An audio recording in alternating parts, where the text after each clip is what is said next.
Dave. Hello, hello, hello. Welcome to our talk show on Monday, Wednesday, and Friday morning. This is Over Coffee, and we hope you are having a great week. We're on Wednesday, and it is, what is it? It is April 14th in the year of the apocalypse plus 2021. And I'm here with our co-hosts, John and Rich. And we are having a discussion again about a topic just before the session started. Have you guys played any games?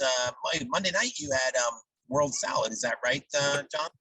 Yeah, and it was a pretty good episode. It got tossed. Me and Jonah, what? I said it got tossed. It was a toss salad. No, me and Jonah had some pretty good stuff that came up. So, like, I definitely recommend anybody who didn't see it yet, go check out the video. Great. I've been busy with the Joko cruise. There's been a lot of events with that. It's a virtual convention, nerd convention, not necessarily gaming. And I've been having fun every night. So I did miss your show, John, but I'm glad it went well. Why you got to be so hurtful? Why is it always got to be a nerd for you? Oh, there you go. And tonight I got my show right here on LITT, Long Island Tabletop Streaming Network. LITT. At 10 p.m. We're talking a board game. So right here on this channel, you can find me 10 p.m. tonight, Wednesdays, Eastern Standard Time. 10 p.m. Now, Rich, you've been busy with meetings from work, and you also went upstate to look at some property, but did you get a chance to play any games recently?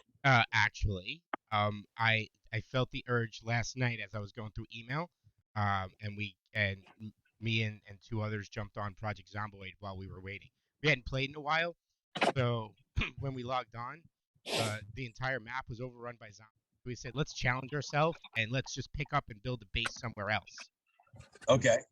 So we did, and we're not done yet, but it's it's fun.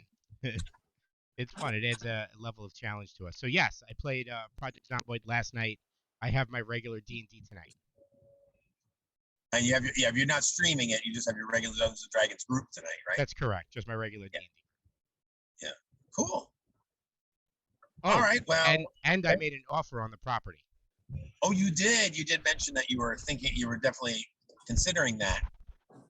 And so I'm sure it's a process. You got to wait for them to return or whatever. They returned within an hour with an acceptance. Wait, with an acceptance? Yep.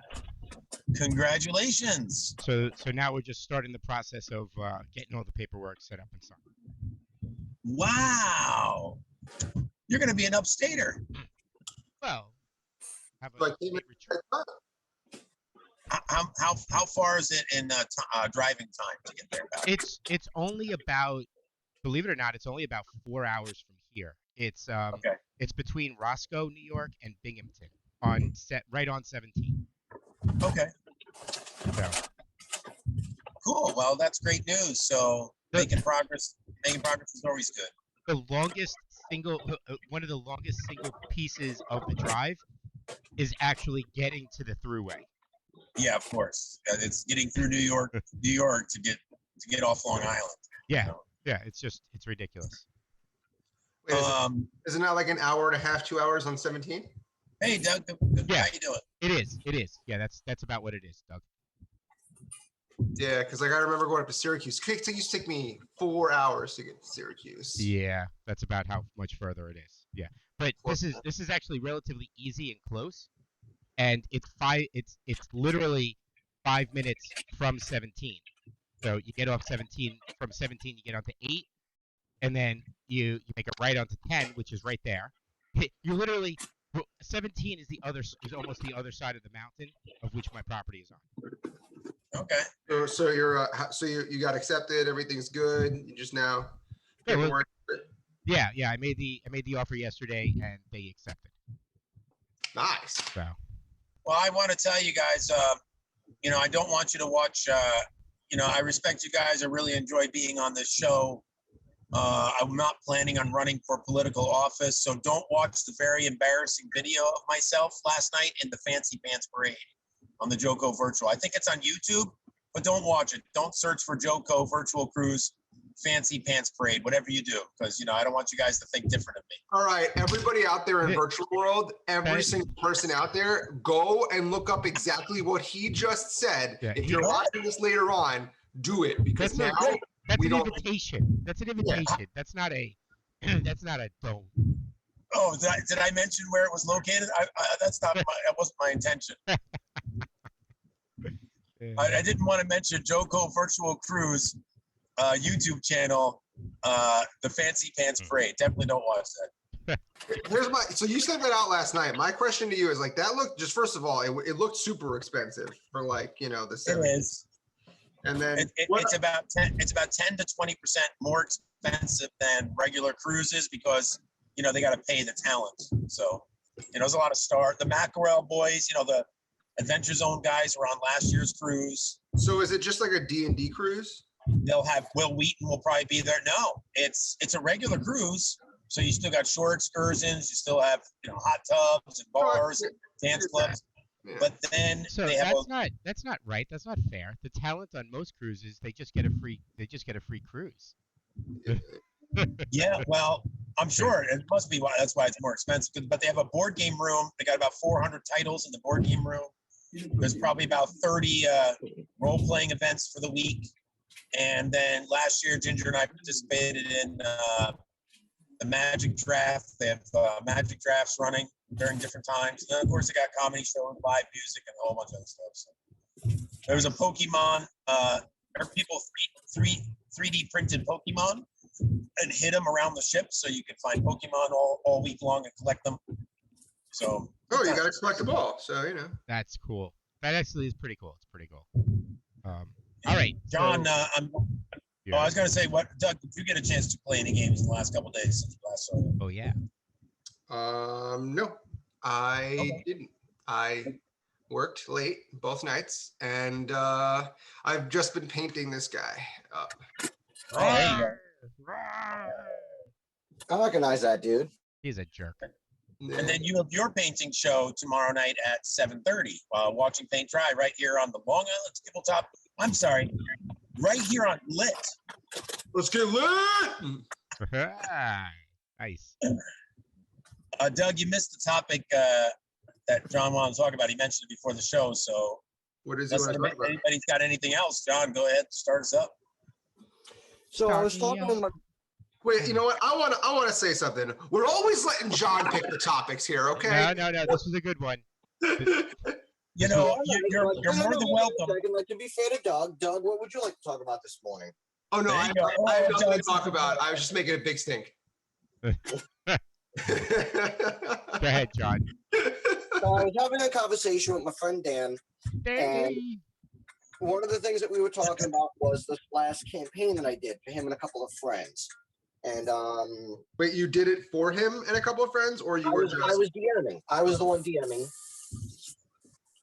And the whole idea of the campaign was like a tropical kind of like island setting, like a kind of like a Skull Island kind of deal of like Skull Island. monsters, dangerous tree creatures, stuff like that. Some guy named Bob. So Yeah. I had The things living in John's room. I had an encounter that was designed that was not intended for them to be able to win. Like the whole point of it was like they were going to show up to this place that they thought was relatively straightforward, and then get attacked by a wave of monsters, and then right after they beat them, more showed up and kind of like force them out of there. But the problem was that like the encounter didn't necessarily go that way. Now, when I was talking with Dan said that the issue is it's hard to convey what my intent was from the onset, because unless a DM loudly declares, they might not, the players might not know that an encounter is meant to be unwinnable. So I went first on this topic. we were going back and forth a little bit. I think part of the problem, and then we can kind of discuss it further, though, was based on a specific player. But I'll get to that in a moment. First, let's actually discuss, should a DM design encounters not intended for players to win? Not impossible. Like, I don't think you should ever make something that's truly impossible unless it's clearly like, hey, you're not meant to do this right now. should should the DM design something that might not immediately be known to be winnable or not? I have answers. So let me first start off with, and I'm gonna insult the players, John, but I don't actually mean it as an insult because I know Dan and stuff like that. I don't think he's bad, but that is lousy playership, and here's why. Players need to learn how to run, not fight everything. It's plain and simple, right? They discuss it over and over in the player's handbook. They discuss it in the DM's guide. There have been multiple articles, reviews, YouTubers, Twitch players, and multiple people saying sometimes the players need to know when to cut and run. That's number one. You gotta Number know two, when to hold them. right? Number Know two, when to unless hold. you're a normal scripted show on Twitch, right? And you're not running it like without players' knowledge because you have to add some acting into it to make sure that you're like everybody else out there. Right. Unless you're doing that, why do you need to announce to the players that what the encounter or the intent of the encounter? If they can't figure it out, drop them more clues. That's okay. It's okay for them not to understand and then for you to have to explain a little bit more as it goes. Number three, it is absolutely commonplace, and after this I'll let it go, but it is absolutely commonplace to introduce an NPC by putting the characters in an unwinnable situation so they can be rescued by an NPC that you want to introduce into the campaign for some plot line. It's just that simple. Now, by all means, make it more complex. Well, let me ask a question, just a quick question. Sure. Should you have a situation where it's unable for the players to escape or win, but purely because you're twisting the rules so much that they have no choice? Like, not necessarily related to this, but I was watching a video, and that's why are you twisting the rules? It really comes down to what your intent is. Well, here's the dangerous counter argument, and this is what, like I said, this was prompted by a video that I watched that made me think about this. Sure, go ahead. So I was watching a video about, like one of those D&D recaps of somebody being like, oh, hey, here's a story about a game I played in, blah, blah, blah, blah, blah.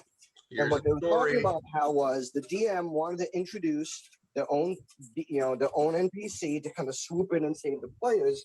And the way that they did so was by having the players essentially railroaded into needing to be rescued. Like all the stuff that the players tried to do to escape, none of it worked because the DM said so. None of the stuff that the players should have been able, would have been able to do, they were allowed to do because the DM said so. So in this situation, you got to be very careful that you should have a situation where, it doesn't seem unfair that the players are being rescued. Because if you just say like, oh, you guys are instantly paralyzed, no save, none of your stuff works, and then my person swoops in, because that's going to make the players probably hate that NPC you're looking to introduce, Or hate the game. So let me throw this in. If the players hate an NPC that swooped in to save them because of the situation, they're metagaming, right? Because then the players are not actually angry at the NPC. The characters aren't angry at the NPC. The players are angry at the DM because everything they did failed. We've all been a player in that situation. We've all gotten angry at the DM, but that means that they're metagaming. Yeah. I have had encounters where there was supposed to be a specific income. Like here's the thing.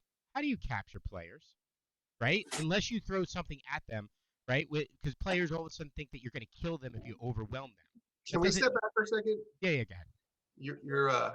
You're very angry about this. Well, you know what? I'm not actually angry, but it does sound that way. You sound like I'll be honest with you. Like you sound extremely perturbed. Actually, I'm a little perturbed, and here's why. Okay. Because being a perpetual DM yourself, right? You got to be able to run. You got to be able to run a game, and not have the players get all angry or pissy because they capture them with greed. Nice, Hunter. Because you have a plot line.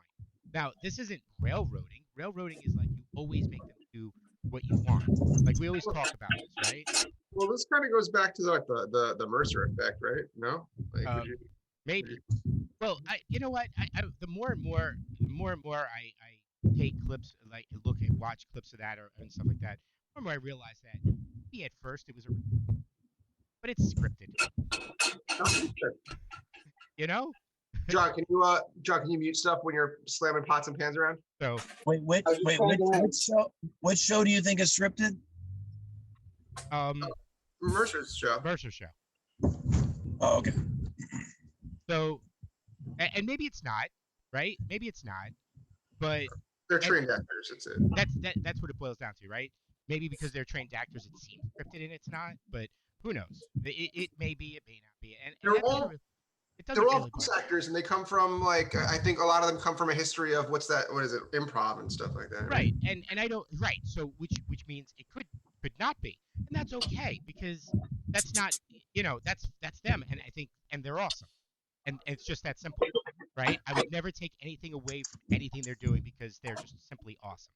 Right. But the problem here is players want to put themselves in a position of 100% success all the time. And when they get into an encounter, they expect to defeat it. Yeah. And it's like, but no, defeat sometimes means run, right? You survive the encounter by running. And that's so difficult because how can you tell? How do you say, all right, I need you guys to run here. Now let's do the encounter, right? Because even if you told them to run, right? Even if you told them to run, there'd be one player character said, no, I think we could take them. All right, well, do you want my honest opinion about that? Yeah. So, in my opinion, yes. Okay, sure. You could bluntly tell them to run, or you could do what everyone like essentially wants by cleverly crafting the encounter to force them to run. Right, and even if they don't run, then well, guess what? Now you have a player death, right? And then the rest of them are like, oh shit, and then they should run. Excuse my French, but like that maybe that's it. But like you have to make the encounter so abysmal for them to like actually want to challenge it that they actually end up running. Now, do I think that it's great? No, but for a narrative that you're looking to do, like in this case, for instance, if I was running a campaign, like I tend to always run death campaigns because I just love like gore and horror and all that stuff. So like, Curse of Strahd is my jam, right? But when I ran it, like, and I wanted them to go into the death house, right? Everyone's like, oh, who cares about the death house? Let them be. My players were like, no, I want to explore the city. And I'm just like, the fog creeps back in more. The fog creeps in more. The fog creeps in more. He's like, oh, can we go through the fog? You touch the fog and it becomes staticky. Fog creeps in more. It's funneling you to this doorway. So like I essentially, narratively forced them into the door, right? Because like they were about to try to go somewhere else. Now that's literally written in the book, like how to funnel them into the death house. You could say that the fog comes in, but the part that wasn't was if you move towards the fog, it hurts you. It's staticky and it starts to electrolyze and then it hurts you. Yeah, and so stuff like that. Right. So that exists all across. Yeah. D&D and encounters because if you can't, it's again not railroading because you're not doing it for the entire campaign. But if you can't guide the players into a certain direction sometimes, then what you have is a linear thing, and you might as well just say scene, encounter, scene, trap, scene. There's no point describing anything. Well, the other thing too is that if you have a situation where the player characters always run into encounters that they could win, where there's no challenge or risk at all to them, or that they never suffer defeat, that's not thematically satisfying either. Because then it's like, okay, like, and that also could unfortunately have an impact on the players, where their mentality is only going to be further enforced by, well, why should we run? I can clobber anything I've encountered with, and if the game kind of justifies them, or if the encounter, John, it's your job as a DM to basically force the situation to state that this is unwinnable. No. If they're like, we've clobbered 17 zombies before, I think there's 17 zombies here. That's not what I mean. That's not what I mean. What I mean is, if as a DM, you're not throwing out challenges to them that the players, are not able to surmount or overpass, then it's like, yeah, then you might have these players who think they're invincible. Like if as a DM, I think that you do need to try to have that balance. I think part of that is that it even like unintentionally, this is kind of a separate issue, but I think it does kind of tie in a little bit, is that it's very hard to do balanced encounters for Dungeons and Dragons because challenge ratings are, good in theory, but can always be a little bit difficult to math out. And like players might not think tactically wise, so sometimes you have to pull your punches. Sometimes you might undercalculate, and you have to add more to it. So I have found that Donjon is as really close to accurate as possible. Yeah, Donjon's good. If you have never used it before, they actually have an encounter size calculator. Yep. Right on the site, and I use it all the time, and with few exceptions. So let's just get back to Zynar. I'm sorry. I tell my players to never fight the story, but to roll with the story or roll with the story. Haha. Railroading is taking away choice from the players. You're right, and absolutely, Zynar. I think it's 100%. Where the points that we were making. What was I gonna say? But sometimes railroading is okay because you have a specific narrative that you want to craft as the DM, right? Well, yeah, within reason, right? Yeah. Because there's got to be something. Like I was telling my friend, I was like, I was having trouble finishing off this adventure, and he's like, what does it matter? He says, we're just gonna destroy it anyway. I was like, that's okay. Like I'm okay if I come up with somewhat of a plot line or a story or write up a description, and they destroy that. I'm perfectly okay with that. But the fact that I was able to do it makes me happy as well. Right. This is what I have planned. I want to see how the players can destroy this now. So, but anyway, back to real life. Oh shoot! What? Oh, poor John. No, I just overcooked the eggs a little bit. Like not terribly. Like I don't mind them overcooked, but I made them. I wasn't just cooking them for myself, and I know my dad is not crazy about overcooked eggs. Well, then maybe you should make his own eggs. Oh, mic drop. I'm just kidding. So maybe. I just put the link to Donjon out there for the 5e in size calculator, and if you like it or if you like Donjon, I encourage you to donate, buy him a cup of coffee because buy them. I don't know if it's a he or a group. Them. It's a them. It's a they. It's a they. They. Them. He. It's amazing. That's all I have to say. Is it's amazing. Yeah, Donjon's really good. The only thing I find that's a little bit weird is when I'm trying to build stuff, is that it doesn't always give me like a wide variety of monsters, but I think that's just because it's very specific to like where you build. Like, because the fact that it gives you like, are you building for forest? Are you building for city? Are you building for this? Are you building for that? Which is smart. I mean, like, it is smart. It's a good. I'd rather it be there than not. Well, yeah, you're absolutely right, John. It is. There's limiting factors. Yeah. So there's one other little bit to that story I was telling before that I didn't necessarily divulge. And so we just made this whole argument and got in this whole discussion based on falsities? No. So here's the one part that I didn't fully disclose or didn't come out with. One of my players had said before we started that session, not encounter, but before we started that session, is that they had, hey, I've got this cool new PC idea. I've got this new player character that I can't wait to have the opportunity to play as. So they're going to die purposefully. I think that could have been part of it. Yeah. So as much as I was like trying to make sure, like, hey, I need to make sure this is balanced, and I need to make sure that like this is also intimidating. The fact that one of the players, for all intents and purposes, could have just nosedived onto the pile of like. It'd be like it's not so much like a grenade and somebody jumping on the grenade. It's like somebody shooting a grenade on one that they pulled the pin for and threw. Grenade! They jumped on it themselves. Yeah. It's like no, you threw it 2 feet. Like you literally, we were fine. You literally threw it at the feet in front of us. So I mean, I don't know. My opinion there is like, if someone has an idea for a player character, have them roll it up anyway. And then like, but have them roll it up in that session that they say that they do, or like in between it. And then what I would do is I would always say like, all right, well, you could either dual box, right? You could dual run, or we could wait for a session B where we have a B-roll version of character. It's sort of like, if you watch Suicide Squad or Doom Patrol, Well, because the problem is that, like, not that I specifically built the campaign for them, but their current motivations and what they were doing, like the reason why they were exploring the woods in the first place, was kind of mitigated by that one player of like, hey, I want to prove that I'm the toughest. Well, you picked a fight with these guys, and it's like, well, how do we actually get to there so I can actually prove that I'm tough? Well, in order to do that, you need to get into their base, which means you need to get money, which means you need to go exploring. So it's like when that guy basically fell apart, and the party's like, well, we don't really need to fight these guys anymore.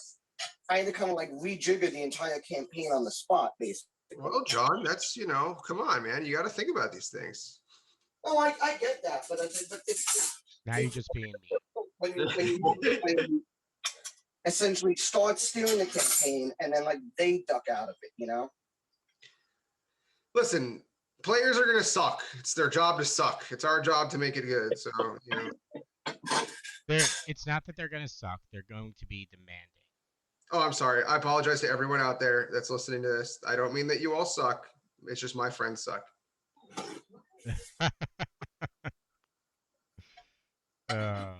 But Very nice.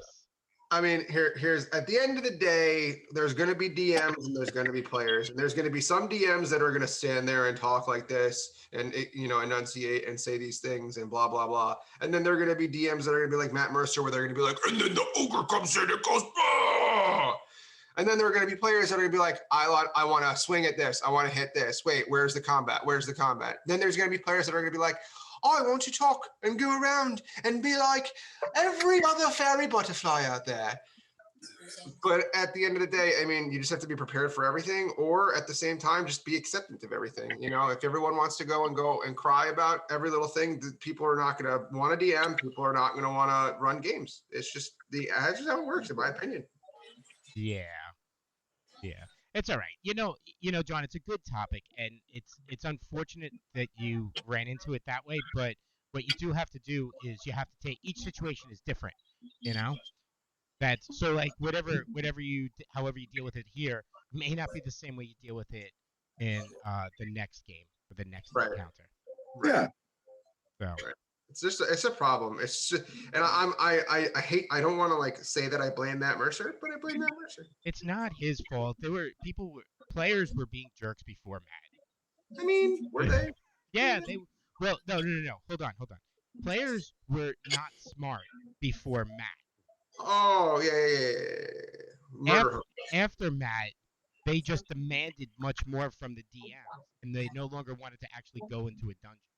Right. Now it's all about the DM being all. Now it's about over role playing and huge city encounter adventures. You know, it's now City and Dragons. Here's my suggestion to those players: play Baldur's Gate 3 and get out of my table. Yeah. Let's not call the D&D times as before Matt or after Matt, because before Matt is BM, and that's just insulting. Wait, why is it DM before Matt? It's not DM, it's BM. Oh, it's BM. Oh, that's right, before Matt. I get it because it's a bowel movement. Yeah. But it was Murder Hobos, so MH would be before Matt. Right. Yeah, that would be fair. Everyone was a murder hobo before Matt, because like I specifically remember not running a campaign, but being part of a campaign where I was like, I'm playing a necromancer, and then everyone's like, we're gonna do it, save the castle, and I'm like, I'm gonna raise the dead and kill you all. So it was great. So it, you know what it is there's a bigger demand, and I'm not necessarily saying that some of the changes are bad. I think like the want for more creativity, because I mean, yes, Sino, you're right. Everyone doesn't have the same level of creativity, but I have literally watched over D&D campaigns and listened to the DM put me to sleep. But you know what? His players were enjoying it. So who am I to judge? I mean, you weren't a judge, because even though his players were enjoying it, you weren't. If you were a player at his table, you wouldn't enjoy it. Well, I would choose not to play at his table, and that's okay. That's so fair. Right? That's okay. I don't have to play at his table. As a matter of fact, I don't get to play at any table. But why not? Because there's Because all right, so in our group when we play D&D, whenever a DM takes over, they compare the DM to me, and people wind up not having a good time, and the campaign falls apart, and I wind up not being able to play. So then join a second group as a player. It's tough. It's tough. I'm aware. I stopped. I didn't want. I've not wanted to DM for a very long time, and my friends don't want to DM, and so I just get forced into it, and I haven't been able to join a table. Like there's no tables out there. There's people are just sucky. So I go back to DMing today, but I'm bringing a little bit of what we were doing in for basically D&D. I'm going to bring it to Wednesday night. So just to because I was at 5e burnout, I just needed to run something. So wait, what are you doing tonight? I'm going to run 1e. Oh, 1e. Yeah. Well, basically D&D, we were jumping around to different game systems, so we put it out there to vote. We said 1e. There's some awesome classic modules. Right. So right. for the first 3 levels, I'll run them through some of the some stuff that I found on Dragon's Foot, and then when they're of age, I'll take them through a real module. Oh, they're growing up so fast. Only thing that sucks is I forgot how many experience points it takes to actually go up a level. Oh, you mean an infinite amount in 1A? Right. Yeah. Yes. Sure. Yeah. It's very. I played as 2 characters, and even playing more games than a lot of the other players, I still was only a little bit ahead of everybody else. And I wasn't skimping on the treasure. The treasure is exactly what the treasure was. Yeah, 1E was a very slow roll, man. You got to remember this. Like, it was not meant. So the thing is, all right, really quick, because I know we don't have a lot of time, but the difference between back then and now is that back then it was everything was slower paced. You didn't have the internet. Wait, you're right. I'm sorry, Doug. Doug, finish, because I'm going to add to that. I agree with you. Yeah, sorry. You didn't have the internet. You didn't have any of these things, so everything was just slower in general. So even like when you role play, you're slower. Now everyone's like, no, I got to get up and off this table. I need to level up. If I don't level up in this sitting, I'm going to be so bored. Like if I don't level up every freaking time I'm at the table, or if I don't get like a ridiculous amount of cool treasure every time I'm sitting down, or there's something cool that doesn't happen, it's capturing attention spans. So well, the other thing too, really quick. Wait, really quick. The other thing too is that people don't realize at earlier games, levels didn't really matter. It's like, oh, I hit level 2. What happens? Roll a hit dice. That's it. Like, actually, you might not see that much change. Actually, there's a lot more change than you think. Like I let the players use the Unearthed Arcana too, so without comeliness. I hate comeliness. So what were you gonna say? What I was gonna say is back in the old days, today sessions only go between 3 and 4 hours. Mm-hmm. Back in the day, we would play for 8 and 12 hours at a time. Hey, what are you doing this Friday or Saturday? Nothing. All right, let's get together at noon and play until we collapse. Yeah. Or play until Dairy Barn closes and you can no longer get ice. Yeah, but that was when we were younger though and had no responsibility. Totally different story. No. I get that, right? But that's the biggest difference. So getting 2,000 experience points when you're playing 12 hours every weekend is a lot easier than getting 2,000 experience points when you're playing 3 to 4 hours every week. Fair. So anyway. Old now. Thanks for making me feel old. Oh, good. All right, we are over. John, you want to take us home?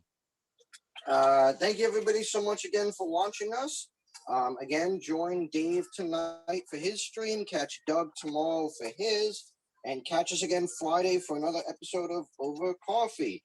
I'm John. That's Doug and Rich. Thank you, everyone, so much for watching, and good morning. Good morning. Good morning. Good morning. Zainar, I will be reaching out to you either tomorrow or Friday, but I'll be reaching out to you. I want to just touch. Ooh. Bye. Bye.